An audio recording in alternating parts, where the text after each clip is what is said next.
तो दोस्तों 12th का रिज़ल्ट आ चुका है, सबको बहुत कॉन्ग्रेचुलेशंस।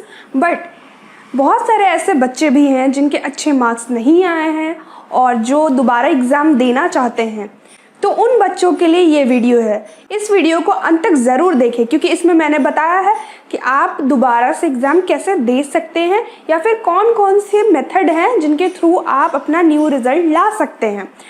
तो दोस्तों देखो, पहला, अगर आप किसी एक सब्जेक्ट में फेल हो, ठीक है, और आप कंपार्टमेंट एग्ज़ाम देना चाहते हो जो कि बोर्ड्स रिज़ल्ट निकलने के 1 या 2 महीने बाद कंडक्ट होता है, तो उस केस में क्या होगा, आपको जो मार्कशीट मिलेगा, जो रिज़ल्ट मिलेगा, ठीक है, वो एग्जिस्टिंग रिज़ल्ट में न्यू वाला जो मार्क्स है वो ऐड हो जाएगा और उसमें कंपार्टमेंट लिखा जाएगा। मतलब कि हाँ, बंदा कंपार्टमेंट दिया है, तो आपने कंपार्टमेंट दिया, आपको रिज़ल्ट मिला, ठीक है, आप उसमें पास कर गए, आपको जो मार्कशीट मिला उसमें सी लिखा रहेगा, मतलब इस बंदे ने कंपार्टमेंट एग्ज़ाम दिया है।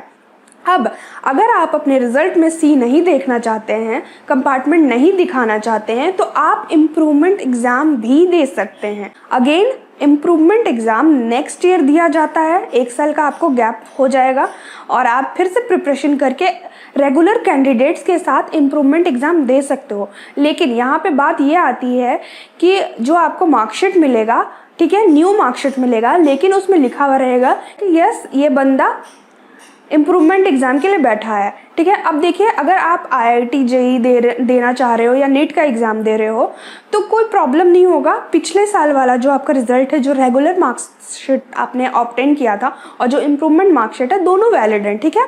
लेकिन अगर आपका इम्प्रूवमेंट में एग्ज़ाम अच्छा नहीं जाता है, मार्क्स ख़राब आते हैं, तो आपका पहले वाला जो रिज़ल्ट है वो कंसीडर होगा। समझ गया? आप इम्प्रूवमेंट दे सकते हो, आपको नया रिज़ल्ट मिलेगा, उसमें लिखा हुआ रहेगा कि हाँ, ये बंदा इम्प्रूवमेंट एग्ज़ाम के लिए बैठा है।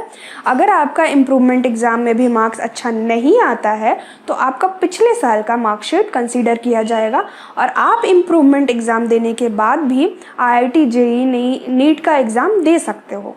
अब बात करते हैं, अगर आपको पूरा सारे सब्जेक्ट का एग्ज़ाम फिर से देना है, ठीक है, अगर आप चाहते हो कि नहीं, मेरा एग्ज़ाम अच्छा नहीं गया, मैंने पढ़ाई नहीं की, मैंने बहुत बोगसबाजी की है, तो आप दूसरा एग्ज़ाम भी दे सकते हो। इसको भी इम्प्रूवमेंट एग्ज़ाम ही कहते हैं, लेकिन ये एज अ प्राइवेट कैंडिडेट बनकर होता है। इसमें होता क्या है कि आप नेक्स्ट ईयर रेगुलर बच्चों के साथ एग्ज़ाम लिखोगे, ठीक है, लेकिन एक प्राइवेट कैंडिडेट बनकर। आप जिस स्कूल या जिस कॉलेज में पढ़ रहे हो वहाँ आप एज अ प्राइवेट कैंडिडेट से फॉर्म भर सकते हो, ठीक है। सपोज़ आपने किसी कारणवश 11th के बाद पढ़ाई छोड़ भी दी हो तो आप 12th का exam as a private candidate बनकर दे सकते हैं, ठीक है। आपको इसमें नया रिज़ल्ट मिलेगा लेकिन 1 साल का गैप रहेगा। अगर आप 2018 में 10th किए हो, 2019 में आपने 11th में एडमिशन लिया और 2020 में किसी कारणवश आपने 12th का एग्ज़ाम नहीं दिया, ठीक है, या फिर फेल हो गए या फिर बहुत कम मार्क्स हैं, तो आप 2021 में improvement exam as a private candidate बनकर दे सकते हैं। आपको 2021 का मार्कशीट मिलेगा, ठीक है। और रही बात, अगर आपने प्रैक्टिकल्स दे रखा है पहले ही, ठीक है, और आपका थ्योरी पेपर अच्छा नहीं हुआ या फिर आपने थ्योरी पेपर में एब्सेंट किया है, आप फिर से इम्प्रूवमेंट दे रहे हो, तो आपका पिछले साल का ही जो प्रैक्टिकल्स के मार्क्स थे वो ऐड हो जाएंगे। सपोज़ आपको प्रैक्टिकल्स का दोबारा एग्ज़ाम देना है तो आप दोबारा एग्ज़ाम भी दे सकते हैं। इस प्रकार आपको practical plus theory new session के हिसाब से रिज़ल्ट आएगा, ठीक है। तो दोस्तों, आप समझ गए होंगे कि आप या तो कंपार्टमेंट के लिए जा सकते हैं या फिर इम्प्रूवमेंट एग्ज़ाम दे सकते हैं, और या आप चाहें तो next year as a private candidate बनकर भी इम्प्रूवमेंट देते हैं। तो नेक्स्ट वीडियो में मैं ला रही हूँ कि 12th के बाद आप क्या चीज़ में अपना करियर बना सकते हैं। तो stay connected. Thank you for watching. Bye bye.